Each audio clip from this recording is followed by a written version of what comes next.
I want to try doing flight school for Star Citizen specifically. The reason being, I keep getting a lot of questions in chat, and a lot of people who are new. Some are streamers, some are just, you know, other people out there in the verse and everything else, and I've been getting private messages and all sorts of things about, you know, questions like, hey, I just started, do I need Strafe? And I just started flying, I'm only mouse and keyboard, eventually I want to get to joystick, but I want to get better. Or people who've been in chat for a while that just say, you know, I feel like my piloting isn't good. And it's all about practice, but part of it is how you practice, and the mindset and the way you're thinking about the game that can build on itself. It's all about building up that mindset and that confidence to keep going with it, where you really do feel like you want to get into the game and you notice where you're progressing. So if you don't pay attention to those little things and those little details, you might get frustrated with it. So I want to open up, you know, to anyone who's new, try to get all of us into a group, and basically have you hunt me. Except do it in very specific ways, like hunt me while I'm trying to ram you, which will get you into strafing, because if you don't use strafe, I'm gonna connect with your ship a lot. Being able to strafe and target close tolerance flying, where you can practice something in a large loop to start with. Tricks to not black out, where, you know, if you start to black out, how to roll your ship and then change the, you know, change the way you're flying, even though you're still heading in the same direction. So then you move from a blackout to a red out, and it kind of hits a middle point, and then you can hold that maneuver for just a little bit longer until you come out of it. And using pitch and yaw instead of roll and yaw, which is very flight school. Alright, so what I'm going to do is close tolerance flying, which basically means, and mind you, I don't have track IR or anything to look around. If you do, it makes this a lot easier, because you can see exactly the distance above your ship, you can see where you are. But basically what I'm doing is I'm doing repeated maneuvers around as many different objects as I can, and getting as close as I can on those passes. And what you can see right now that I'm doing as I do this, you can hear it more than see it, but if you're watching the boost meter, you can see it too, is I'm using the boost after the turn to stop my momentum and change it. So I can change course when I want to and watch the slide. You can kind of direct how the slide works when you do it that way. I'm also incorporating strafing. Hey, so yes, reading chat, not always the greatest idea, because you lose concentration for a moment and you're going to slip.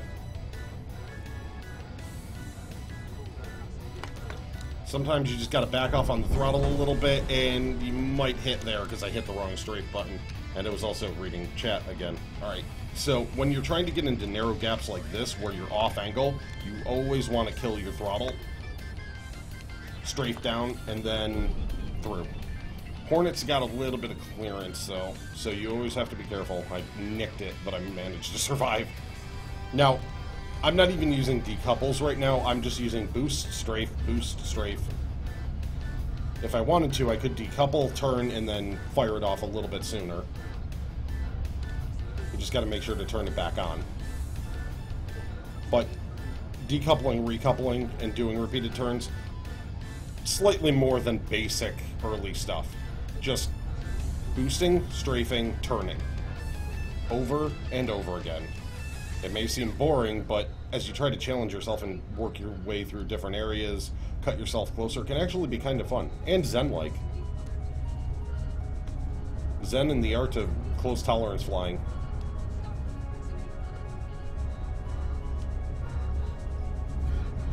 And now I'm blacking out, so I'm going to want to go... Oh, I couldn't see it. I thought I had the gap there. Do I think two Scorpions are more effective than single Mantis? Yeah, I would say so, Redworm. I would.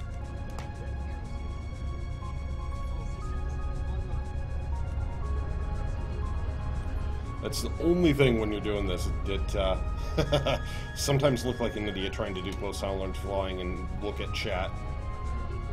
especially when you start to black out. Normally, what you would do if you were blacking out like that, you'd flip, start to push to a red out, and kill your throttle quick. That kill of the throttle is going to save you from the collision, and you can hold that extra second and a half without it if you're that close to an object, unless someone's following you perfectly. But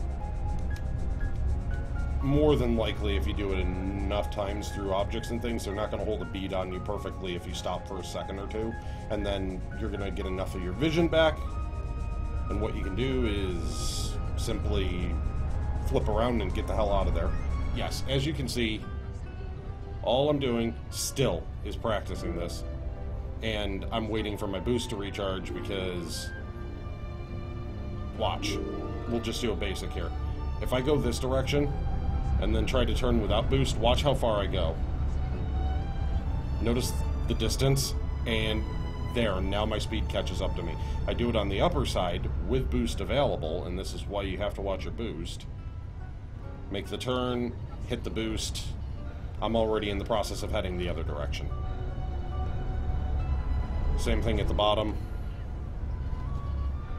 So there is still slide involved, which is why I say, got to get a feel for each ship.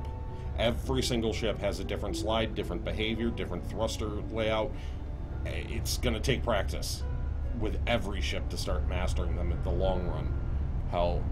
Which I'm not even close to doing yet. That's why I've been playing with so many different ships. However, if you get the basics down, you'll at least understand what the ships are doing, so that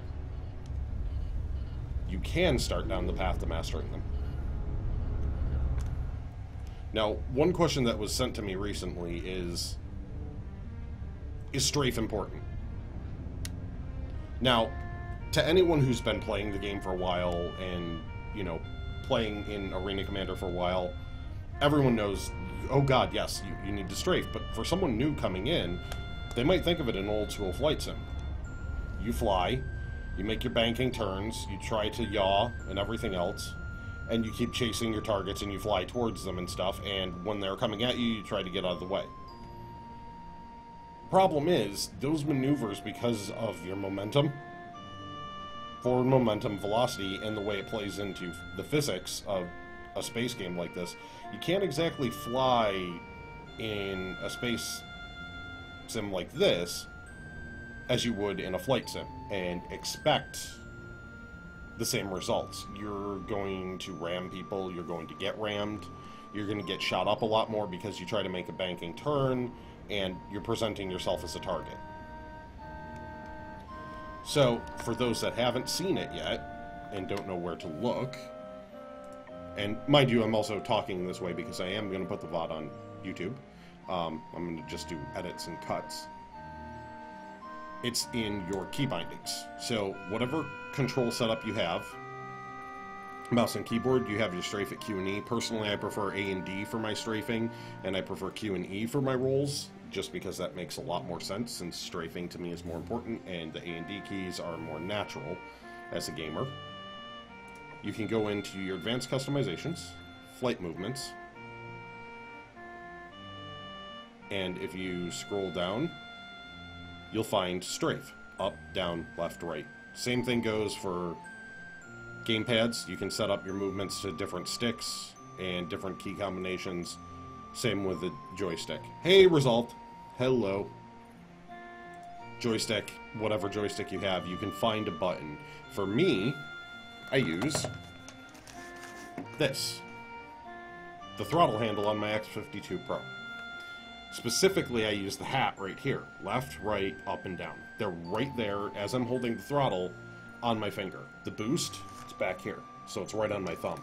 That way I have precision control of the ship all the time. So while I'm working the throttle, I can boost and strafe. Doing quite well. We're trying something new. Friday Flight School. Because I've been getting a lot of questions from people about what's the basics of flying. So I mean, I seriously did get the question, is strafing important?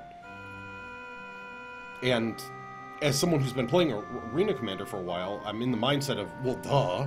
But then I stepped back and thought about it, and I'm like, you know what? Think of all the new people from PAX and from South by Southwest, and everyone stepping into this for the first time. They may not know those very, very basic level things, like strafing, throttle controls, when to use boost, how to monitor your boost. The very basic stuff that to us have become second nature as people have been playing it for so long. And it's weird to say that because it's still pre-alpha and new, but we've been doing this for months. And you do this for months and it becomes second nature eventually, and you forget, holy crap, there isn't a training program yet. Yes, they're planning on having a training app built into the game eventually that teaches you some of this stuff, but it's not here yet, and the new crowd is really coming in now. So what can we do in the meantime? What can we do? So what we can do in the meantime is talk about those basic things. And resolve can't type strafing. So yes, on all your control setups, it's right here. Under flight movement, you have strafe, up, down, left, right. Now, just because you're already setting it up, you might as well go down to the decoupled strafe section, up, down, left, right, and if you do have an easy way to do it, where is it, forward and back? Forward and back, if you have a good set of buttons for it. For me, so yes, decoupled strafing, you're going to want strafing even in decoupled mode, because if you're flying backwards and someone's shooting at you, you still want to be able to maneuver a little bit, even if you're heading this direction and shooting at each other. You don't want to sit still. Someone will strafe also and keep shots on you, and you're trying to point, and they're going to maneuver around you. So, as I was saying before I got distracted by beard conversation, which is always fun. Beard conversations. Strafing is absolutely a necessity.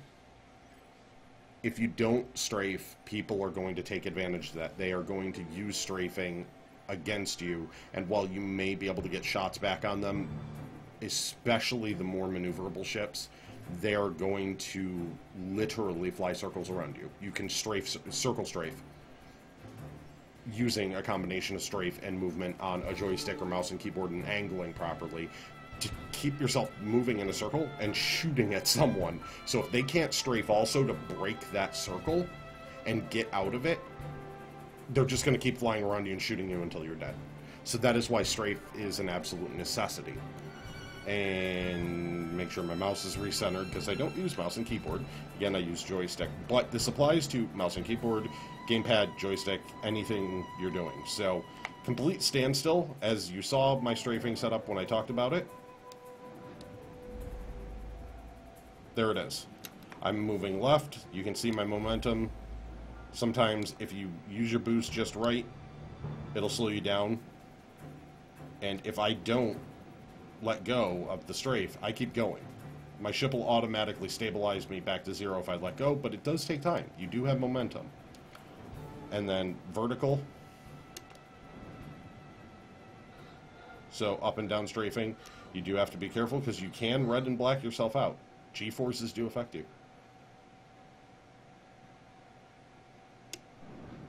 So all of those maneuvers come into play.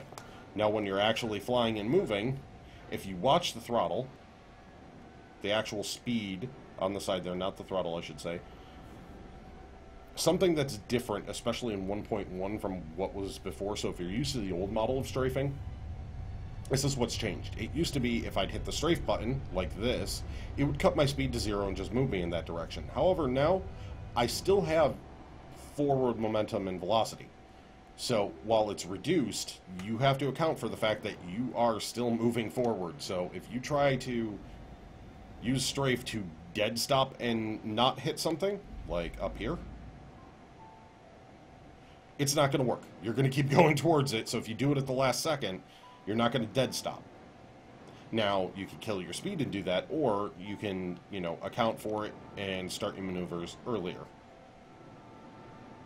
And now I just missed the asteroid field. Turn the ship back around. Still missing it, still missing it. Using that combination of forward momentum and strafe, And don't even have to use boost. And this is also what I was talking about, circle strafing.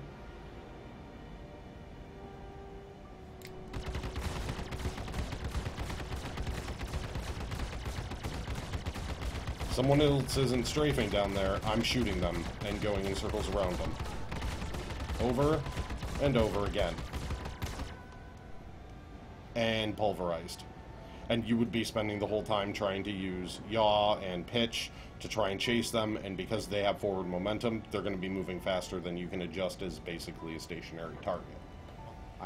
The one thing I always recommend, though, above all else, pitch and yaw on the joystick, not roll. Don't roll on your x-axis, because this isn't a flight sim. Pitch, up, down, yaw, left, right, is going to be far more important to aiming than roll. Roll, and I'll show it. If you have roll on the joystick and you're basically stationary, so say you're chasing someone straight and they start to bank, roll means you would turn and try and follow them because they're banking. Now you add in strafing, and you would have to roll back the other way and follow them. Whereas if it's just quick maneuvers they're doing to try and avoid, if you have yaw and pitch, you can chase them in that small box a hell of a lot easier. You don't have to worry about trying to do this. You can see how much slower that is and how much clunkier that is trying to do it in a space sim with quick maneuvering. If I can just do this instead, very, very easily, small motions, not worry about pressure from the feet and everything else, it's going to be a lot easier. And you can then turn a lot easier in certain circumstances. So it's an important aspect of aiming in space sim, and for a lot of flight sim people, that's where the difference starts to come in. So that goes back to your strafing abilities, that goes right into the core of it, is pitch, yaw. That's why space sims have been laid out that way. So for anyone that's been wondering, and I've gotten that question before too, I need to not look at chat so much when I'm trying to fly. That's another key thing. Pay attention to when you're flying.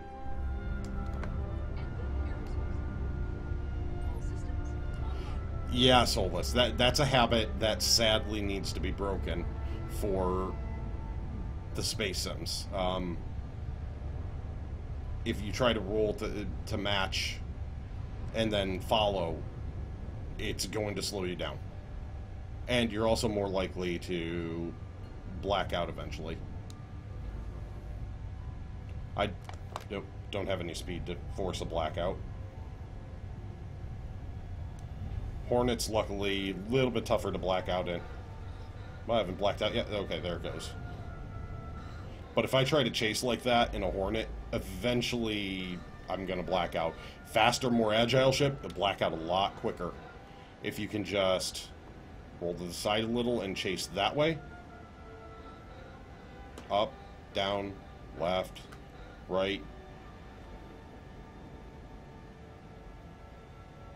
Lateral forces don't affect you quite as much.